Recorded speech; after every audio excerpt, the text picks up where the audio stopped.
Alright, ladies and gentlemen, I hope you're all doing well, and welcome to the showdown between Kislev and the Beastmen. It's going to be myself with Kislev facing off against Subutai here on the Beasts, and we have the big bear coming to do battle with the big old scary cow. Should be quite a bit of fun. As far as the build goes, we're going to have a very stalwart front line of the armored Kossars, which of course in the recent patch were buffed. Rocking 40 melee defense, 10 additional models, which comes with extra HP. Just really, really good. They're going to be able to fight gore herds, ungors, anything except a bestigore very effectively, but nobody brings bestigores. If they bring bestigores, you have the elemental bear, you have sleds. You're not really going to have too many problems with those in my opinion. But the armored Kossars are going to be able to fight off most of the Beastmen infantry, and what's really nice about them is actually their pistol attacks are quite good against Minotaurs, Manticores, and the various other lightly armored monsters that the Beasts can often bring. So they certainly bring a lot of utility to the battlefield here in this matchup.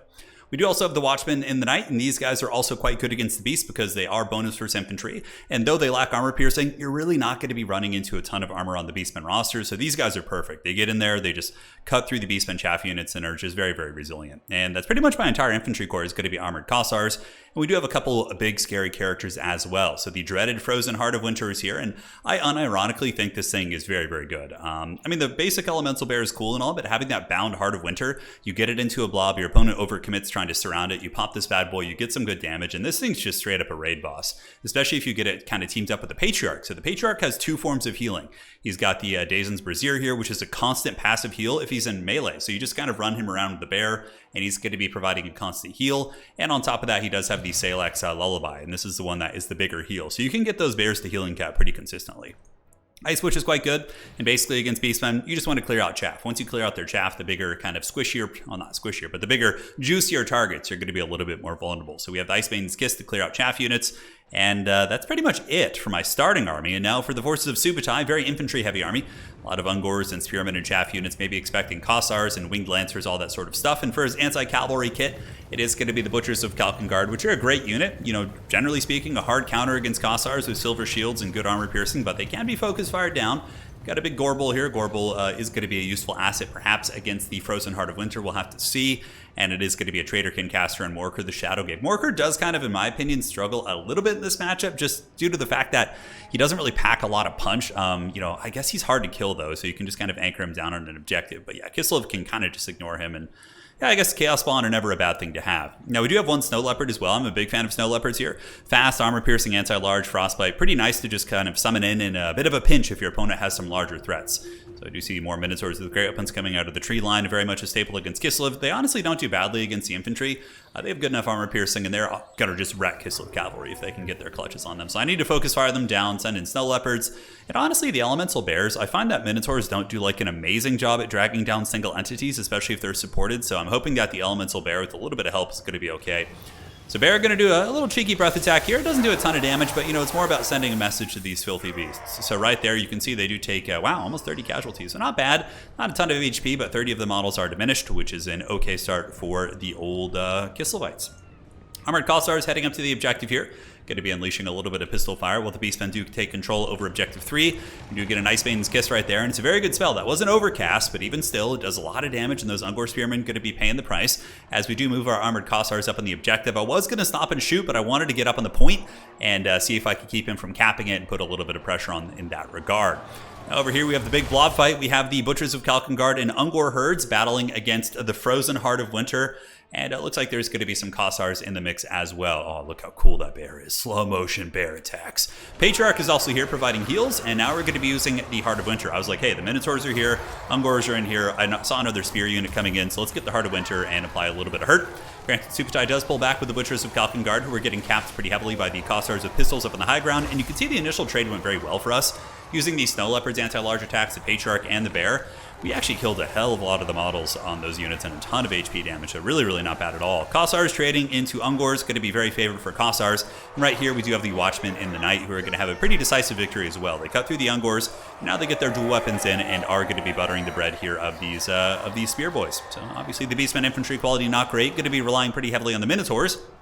Now the winged lancers have arrived. So the big cavalry are out, and it looks like Subutai is going to be going for the hunt here on my Ice Witch.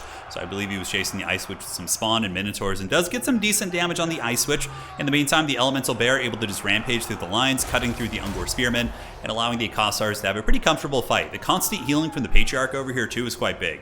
Healing up the Kossars, healing up the Bear feels pretty good. Looks like Traderkin going down to the Bear, but really didn't do a lot of damage. Does a little bit, but nothing that a little bit of a praying to Salak won't help. You know, Ursen's here for his homies. Armored Kossars grinding in the front, but again, mostly Ungor Spears, and the Minotaurs aren't going to be able to kind of put this game on their back. I think it's going to be very, very hard for the Beastmen front line. Here we see the Watchmen in the night having a bit of a tough fight. They're obviously an anti-infantry unit.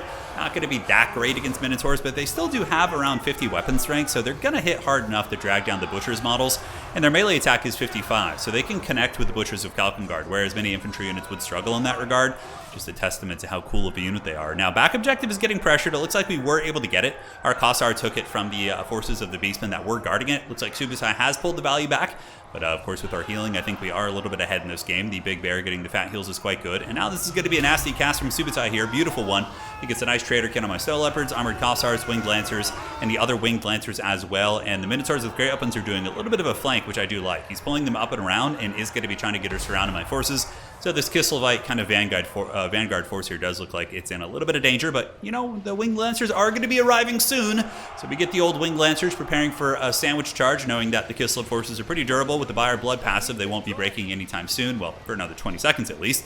So we do call on the Winged Lancers. Elemental Bear going to be dropping a breath attack downtown. Not a bad one, pretty good. It does hit quite a bit of that army there. It does lead to a little bit of a leadership break, and the Watchmen in the night, after defeating the Butchers of Kalkengard and pushing them back, are now going to be hustling in. So what once looked to be, the call an ambulance meme is turning into that situation as the Kislev forces are starting to envelop the Beastmen here. The Minotaurs getting dragged down a little bit. Elemental Bears coming across. Gorbel trying to run a little bit of interference here, and even though he is a pretty good anti-large fighter, this Elemental Bear is just in a whole nother category. Almost 10,000 HP. The Gorbel only has 3,700. He's frostbitten. We do also have infantry support here as well. Now, on the other side objective, it looks like the Beastmen making a little bit of a play for it. We do see the Goreherds and Ungors coming in. We have a Patriarch, we have Armored Kossars here getting heals, and at the end of the day, the Kislevites should endure here pretty well, especially considering one of the reinforcing units we did get up was the Zargard. And the Shielded Zargard, 55 melee defense, they're going to be able to hang, and now we come in, we call in the Hammer of Ursen, baby, the Warbear Riders, which I don't like to start with in this matchup. I think having the big monsters is quite a bit of fun against Beastmen. Terror Routes are very strong against them, but it's like a late game hammer piece to come and deal with Minotaurs and some of the more tattered mass once things are a little bit less composed on the field. I really think it's a good time to call in the Bear Riders. And we do have the Duel of Fates over here. The Bear should win this one eventually. Might take some time, but we will see.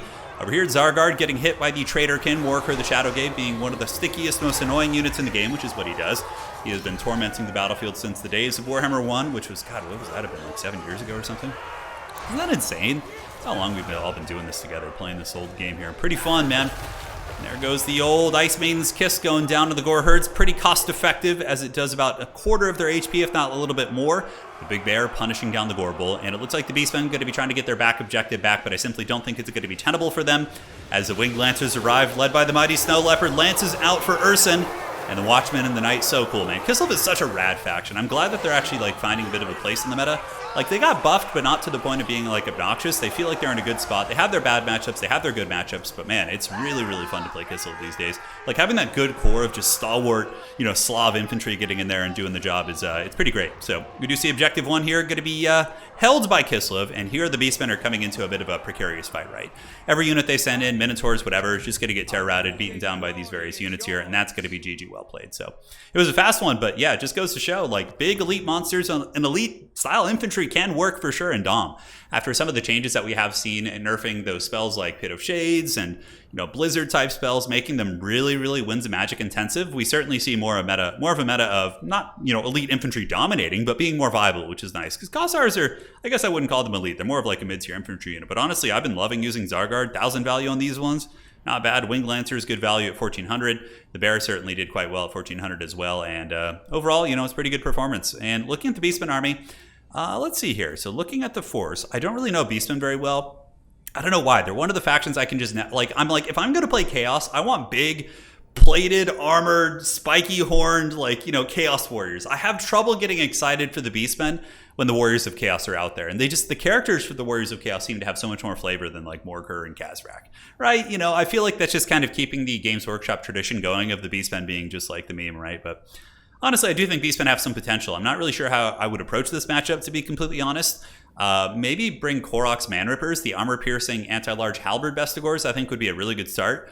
And then from there, I do think the Butchers of Kalkengard are probably a fine choice. I might use a different Lord option. I don't know who, but maybe like a Torox type character. I'm not sure. There's a lot to explore. One thing that really was missing was mass Ungor Raiders. Every Beastman army, I don't think you should ever leave home without like 4 or 5 Ungor Raiders, because they could have put a massive amount of pressure on my bear. And then when I go to try and shut them down with my cavalry, that's when Centaurs come out and ambush me. I think that's really the paradigm of the matchup, I guess. But yeah, something to think about. GG, well played. See you guys on the other side, and that's going to be it for today.